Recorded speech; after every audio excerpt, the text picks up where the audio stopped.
काय आहे हे आजच्या लेक्चरमध्ये मी तुम्हाला सांगणार आहे. त्याबद्दल एक मंगळावर जेव्हा मी म्हणणार आहे, गुरु ब्रह्मा गुरु विष्णू गुरु देव तर भगवद्गीतेमध्ये एक वाक्य आहे, वसांती जिजाणी यथा विहाय नवानी गुणानी नरोपराणी तथा शरीराणी विहाय जीर्णाने अन्यानी संयाती नवानी दे. हा श्लोक भक्तांना सिंपल वाटतो, पण ह्यामध्ये खूप अर्थ दडले. त्यामध्ये असं आहे की ज्याप्रमाणे आपण आपले जुने वस्त्र सोडून त्याग करून आपण नवीन वस्त्र आपण धारण करतो, त्याप्रमाणे आत्मा हा जीर्ण शरीर त्याग करून नवीन शरीर धारण करतो. तर का आत्मा का ट्रान्सफर करतो? हा जो आत्मा आहे हा नैनम छिन्नंती शस्त्राणी नैनम दहती पावकान चैनम तेजो यज्ञापूर्ण शोषयते मग्गाई. हा एका पंचलाईन वरती आपण जर मॉडर्नचं बघितला, energy neither be created nor be destroyed, they transfer to one state to another state. या दोन श्लोकचा रेफरन्स आहे, म्हणजे या विज्ञानाशी आहे. आपण जे बघणार आहोत तो एक सजातीय घटकाला विजातीय घटकाची आपण यामध्ये पण ताळमेळ देणार आहोत. जीर्ण शरीर सोडतो म्हणजे काय होतं? जीर्ण ही जे हे पदार्थ आहे हे आपल्याला रक्तामार्फत समजणार आहे. बिकॉज शरीराचं जे मूल आहे ते जीव आहे, जे मूल आहे ते रक्त आहे. देहस रुद्रम मूलम रुद्रमेव धारयेत तस्मात् यत्नेन रक्षयेत रक्त इति जीवस्थिती. जे आपण सजातीय आणि विजातीय मधला जो मीडिया आहे, energy neither created nor destroyed, जो ट्रान्सफर होणारा जो मीडिया आहे, मधला जो मीडिया हा रक्त आहे. म्हणून रक्ताचं रक्षण करावं आणि रक्तच्या सहचर्याने आपण जी धमनी बघणार आहोत ते त्या धमनीमार्फत रक्तामध्ये असणारं कॉन्स्टिट्यूशन आपण त्यामधलं बघणार आहोत. तरतम भावाने कसं बघणार आहोत हे आजच्या लेक्चर मधला हा सार आहे, जो मी आपलं फर्स्ट पीपीटी मध्ये सांगतो. तर रक्तच का? तर रक्तामध्ये एक प्रॉपर्टी आहे की ते शरीराचं क्षय आणि वृद्धीला ते कारण आहे. सेकंड श्लोक सांगतोय, तेषां क्षय वृद्धी शोणितम निमित्ते तस्मात् यत् अधिक्षम वक्षमा. म्हणजे शरीरातले जे पण घटक, जे वाढणारे घटक आहेत याला कारण रक्त आहे, जे पण क्षय होणार आहे त्याला कारण रक्त आहे. तर रक्त शोधायचं असेल आणि रक्त बघायचं असेल तर तुम्हाला हा धमनी मार्फतच बघावं लागणार आहे. आणि त्यासाठी नाडी बघणं हे खूप महत्त्वाचं. आणि नाडी बघताना आपण काय बघणार आहोत?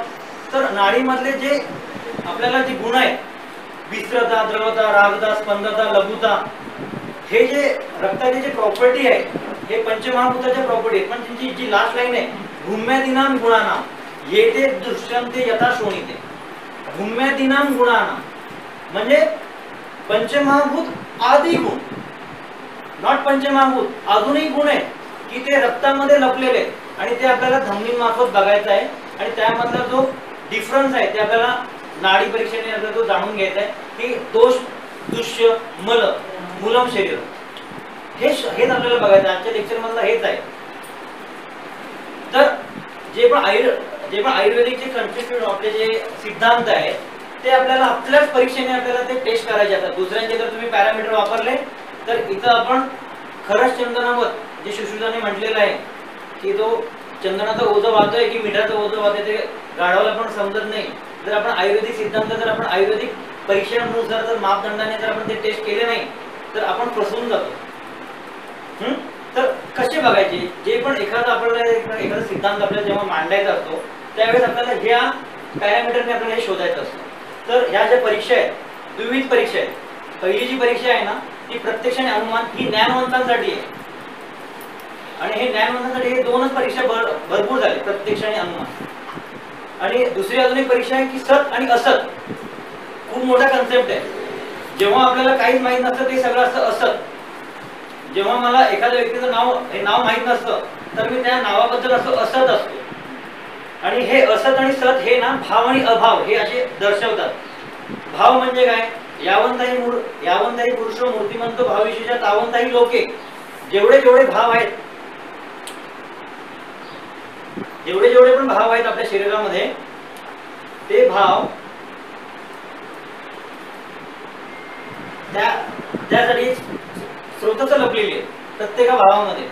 तर ते स्रोतच शोधण्यासाठी जर आता मला ह्या व्यक्तीचं नाव माहित नाहीये पण इन फ्युचर मध्ये मला त्याचं नाव सांगितलं की याचं नाव दीपक आहे आणि हा व्यक्ती जर मला 4 वर्षांनी जर भेटला तर माझी ती जी स्रोतस्स आहे ज्याच्यामध्ये ते भाव लपलेले आहे, या व्यक्तीला बघता क्षणी मला समजणार तुझं नाव दीपक ना, तुझं नाव मला दीपक, तर त्यावेळेस जो स्रोतस्स लपलेला आहे तर ते स्रोतस्स उद्दीपित होणार आहे. तर हेच सत आणि असत. सत आणि असत म्हणजे काय, एक काळोखाची रूम आहे, पूर्ण डार्क आहे, गेल्यावरती मला फक्त काळोख दिसणार आहे. पण इथं जर मी एखादा जर माचीस जर मी पेटवली तर मला उजेड दिसणार आहे. त्या उजेडामध्ये मला प्रत्येक वस्तूचं नॉलेज होणार आहे.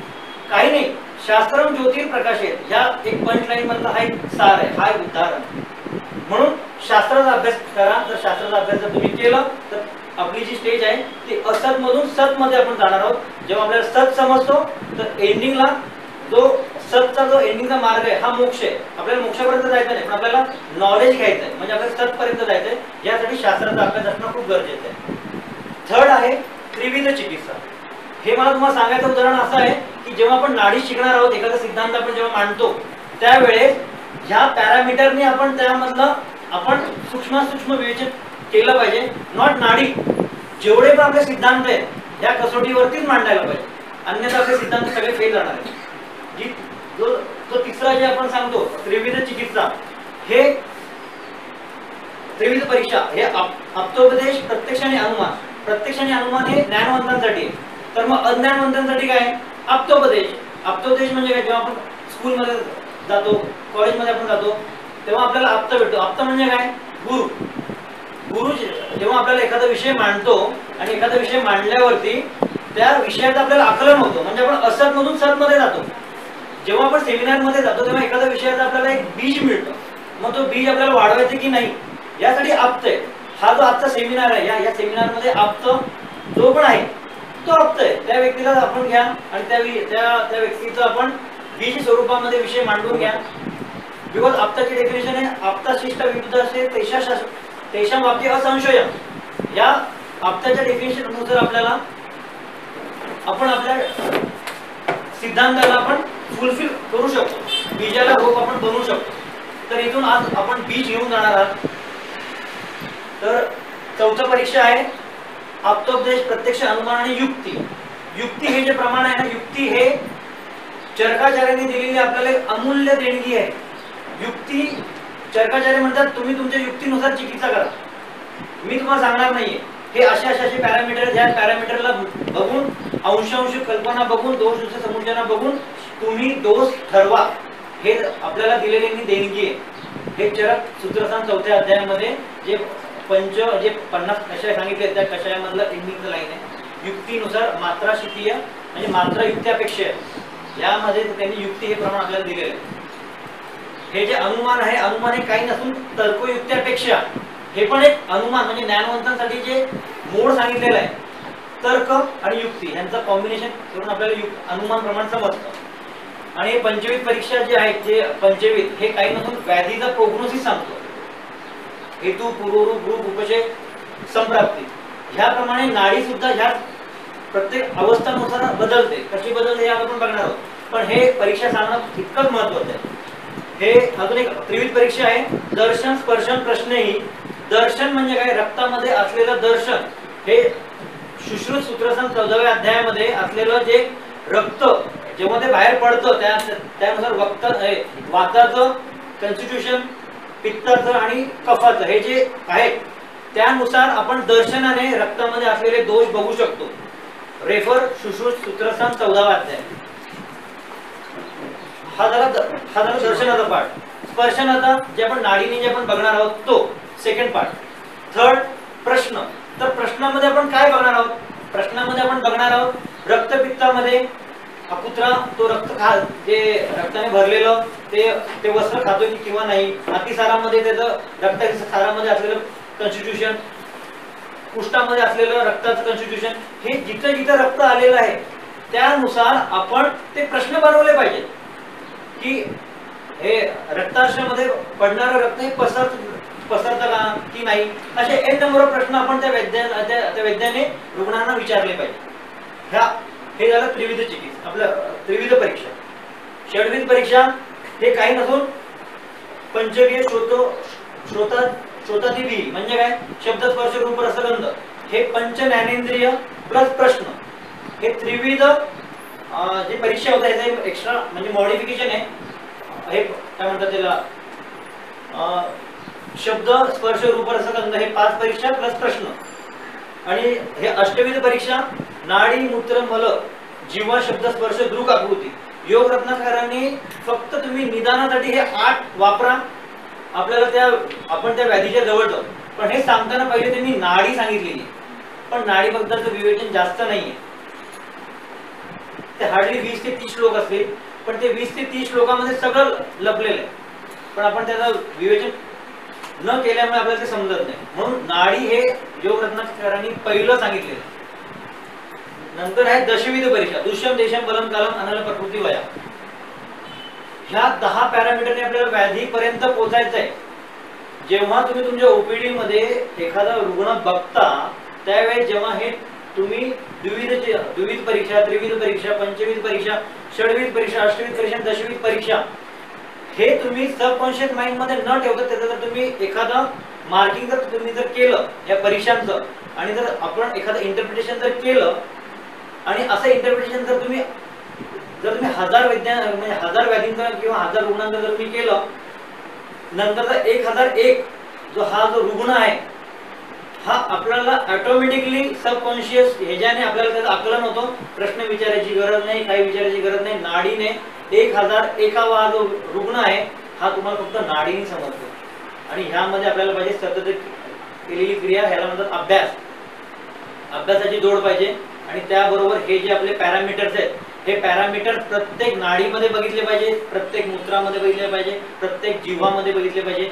हे पॅरामीटर एकमेकांशी इंटरलिंक व्हायला पाहिजे. बिकॉज रोगो आदो परीक्षेत हे सगळे जे पण परीक्षा आहेत ना, हे रोगो आदो परीक्षेत, हे परीक्षा म्हणजे रोगाचं नॉलेज घेण्यासाठी हे परीक्षा सांगितले. आणि हे आपलं जे नाडी विज्ञान आहे हे आपल्याला रोग सांगतो. म्हणून ह्या परीक्षा तर टेस्ट होणं गरजेचं आहे. ओपीडी मध्ये आपला केस प्रोफॉर्मा 1000 रुग्णांचा भरलेला आवश्यक आहे, अन्यथा तुम्हाला जमणार नाही. मारवाड्यांमध्ये एक म्हण आहे, 1000 दिवस जर आपण व्यवसाय केला तर तुम्ही तुमचा व्यवसाय टिकवू शकता मरेपर्यंत. अशा प्रकारे जर तुम्ही 1000 रुग्ण जर बघितले तर 1001वा श्लोक आपला रुग्ण हा तुम्ही प्रश्न न विचारता, दर्शन न करता फक्त नाडीने आपण चिकित्सा देऊ शकतो. इतकं आपल्या शास्त्रामध्ये वजन आहे.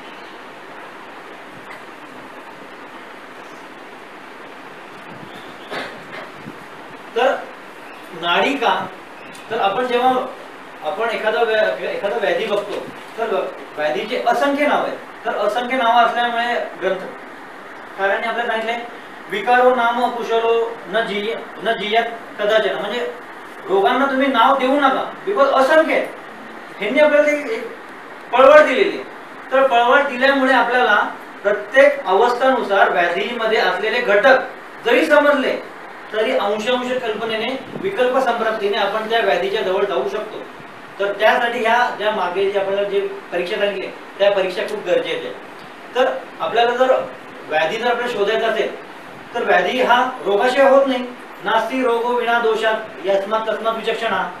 तर हे त्यांच्या अनुक्त लक्षणाने आपल्याला तो व्याधी आणि दोष हा जाणून घ्यावा लागतो. म्हणून अनुक्त जे आपले जे लक्षण आहेत ते तुम्हाला अष्टविध चिकित्सेने, अष्टविध परीक्षेने समजणार. नाडी मलमूत्र जीवा शब्द स्पर्श आकृती कसं समजणार, तर सिंपल.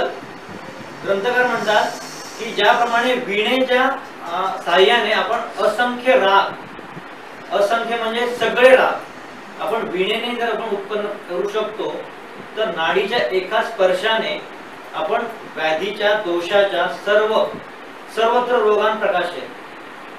हे मी म्हणत नाहीये, हे योग रत्नाकर म्हणतात. हे नाडीची यांनी अतिशयोक्ती केलेली नाहीये, ही नाडीची उपमा आहे. वीणाच्या संदर्भात नाडीचं यांनी उपमा दिलेली आहे, इथे उपमान प्रमाण. तर हे झालं योग रत्नाकरांनी सांगितलेले अष्टविध परीक्षा. पण काही ग्रंथकार म्हणतात आदो सर्व रोगेशु, म्हणजे रोग ओळखण्यासाठी नाडी जिव्हा अक्षिमूत्र परीक्षणानां कारयेत वैद्यो पक्षात रोगो चिकित्से. म्हणजे नाडी जिव्हा अक्षिमूत्र ह्या 4 घटकांचं जरी आपल्याला नॉलेज झालं तरी तुम्हाला त्या व्याधीचं परीक्षण करायला सफिशियंट आहे. तर आता याबद्दल थोडंसं सांगतो.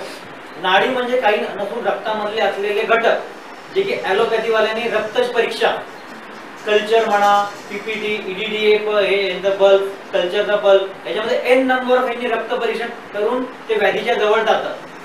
तर ते जाऊ शकतात, तर आपण नाडी परीक्षणाने आपण त्या व्याधीच्या जवळ जाऊ शकत नाही. आपल्या सिद्धांतानुसार दोष दृश्य मलमूलमी शरीर याच पॅरामीटरने आपल्याला त्या नाडीच्या जवळ जायचं. आजचं लेक्चर यासाठी आहे. दुसरं आहे अक्षी. अक्षीमध्ये मी सेकंड इयर मध्ये मी वाचलं होतं की निदानामध्ये की रेटायना मधून आपल्याला एन नंबर ऑफ व्याधीचं डायग्नोसिस होतं. हे चायनाचं मॉडिफिकेशन आहे, हे आपलं नाही आहे. तर मूत्रामध्ये हे ॲलोपॅथीने कल्चर आणि रुटीन आणि मायक्रोस्कोपी असे यांनी टेस्ट दिलेले आहे. आपणच कमी पडतो. आपण प्रमेय वाचत नाही, प्रमेयाची मूत्रपरीक्षा बघत नाही. आपण अजून काय म्हणतात त्याला मूत्रातिसार आणि मूत्रपुच्छ आणि मूत्राघात हे आपण न बघितल्यामुळे आपल्याला ते मूत्राची परीक्षा आपल्याला येत नाही आणि आपण मागे पडतो. आपण आपल्या शास्त्राला कमी लेखून दुसऱ्या शास्त्राला जास्त लेखल्यामुळे आपल्याला ह्या परीक्षामध्ये आपण मागे पडतो आणि बाकीचे लोक ह्याच परीक्षांना पकडून मोठे होतात. दुसरं आहे जिव्हा. माझे सर म्हणतात जिव्हा जर तुम्हाला समजली तर तुम्हाला सगळं समजतं. Tongue is the mirror of GI tract. संपलं. टंगच्या टिप पासून ते बेस पर्यंत हा जो की 4 अंगुलीचं जी आपली जिव्हा सांगितलेली आहे, हे टंग ते बेस हे काही नको ना जीआय ट्रॅक आहे. टिपला माउथ आहे आणि बेसला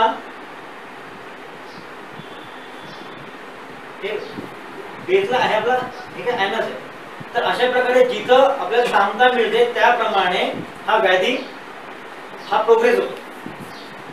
तर मग तुम्हाला सामता समजली त्या अवयवापर्यंत आपण पोहोचले की आपल्याला समजतं की बाबा कुठे अवरोध आहे, कुठे सामता आहे, कुठे निरामता आहे. ठीक ओके. आपला तो विषय नाही, आपला विषय नाडी. तर नाडी बघताना अंगुष्ठ मुलाच्या बेसला जिथं आपण फ्लेक्स केल्यावरती इथं जी पहिली लाईन येते त्या पहिल्या लाईनच्या खाली आपण इंडेक्स फिंगर ठेवायचं. इंडेक्स फिंगर ठेवल्याने ते वाताची नाडी आहे, पण इथून नाडी बघावी लागते. अंगुष्ठ मुलं म्हटलं की आपण अंगुष्ठाच्या बेसला पण करू, हे चुकीचं आहे. थोडं फ्लेक्स करा. इथं जी लाईन येते त्या लाईनच्या स्टार्टिंगला आपण तिथं इंडेक्स फिंगर ठेवायचं. तर हे नाडी काय सांगते, जीव साक्षिणी तथा चेष्टया सुख दुःखम नेयम कार्यस्य पंडितेही. बघा यासाठी पंडित व्हावं लागतं. आणि ते काय सांगतं, सुख दुःख. सुख दुःख म्हणजे काय, हितैषम सुखम दुःखम आपल्याला ते श्लोक पाठवत आहे. तर सुख दुःख हे आयुष्य सांगतं, हे प्रकृती सांगतं, हे विकृती सांगतं. सुख हे प्रकृती आहे, सुख हे आयुष्य आणि दुःख हे विकार आहे. तर हे सुख दुःख सांगण्यासाठी नाडी सांगितलेली आहे आणि आपण त्याबद्दलचा आपला अभ्यास कमी पडतो आणि आपण तिथपर्यंत पोहोचत नाही. तर नाडी ही मेलची राईटची राईटने बघायची आणि फिमेलची लेफ्ट हँडनी लेफ्ट हँड बघायची. कसं बघायचं हे तुम्हाला सांगणार आहे. तर नाडीने काय होणार आहे, तर नाडी, मूत्र आणि जिव्हा या 3 गोष्टींचा जर आपण व्यवस्थित जर अभ्यास केला नाही तर आपलं हे नॉलेज वैद्य न यशो भजे, तो वैद्य हा यशस्वी होत नाही. म्हणून ऍटलिस्ट अष्टविधवरून मी चतुर्विधवर आलो, आता मी त्रिविधवर येतो. पण प्रत्येकामध्ये नाडी पहिलीच आहे. नाडी, मूत्र, जिव्हा. जिव्हाने आपल्याला अन्न स्रोत समजलं, मूत्राने आपल्याला एक्सक्रीटरी मल समजलं आणि नाडीने आपल्याला दोष समजले. बघा दोष नाडी, जिव्हा मेटाबॉलिझम धातू आणि मूत्र हे एक्सक्रीटरी पार्ट. दोष, दुष्य आणि मल हे समजलं. हेच आहे, या तिघांचं आपल्याला नॉलेज व्हायला पाहिजे. म्हणजे तुम्हाला सगळ्यांचं व्याधीचं नॉलेज होऊन जाईल. नाही आता नाडी बघताना कशी बघितली पाहिजे, तर नाडी बघताना रुग्णाने पण शांत बसलं पाहिजे आणि वैद्याने पण शांत बसलं पाहिजे किंवा दोघांचं चित्त हे स्थिर पाहिजे. तर मी पहिले सांगतो की वैद्याची पोझिशन अशी पाहिजे, स्थिर चित्त प्रशांत आत्मा मनसा च विषाद. वाचायला सिंपल वाटतं पण इंटरप्रिटेशन जमत नाही. तर यामध्ये कसं आहे, तर प्रत्यक्ष प्रमाणाची डेफिनेशन अशी आहे, आत्म इंद्रिय मनोअर्थानाम सन्निकर्ष प्रवर्तते व्यक्ते तदत्वया बुद्धी प्रत्यक्षम सा निरुच्य. सेम आहे, आत्मा आहे, मन आहे, इंद्रिय आहे.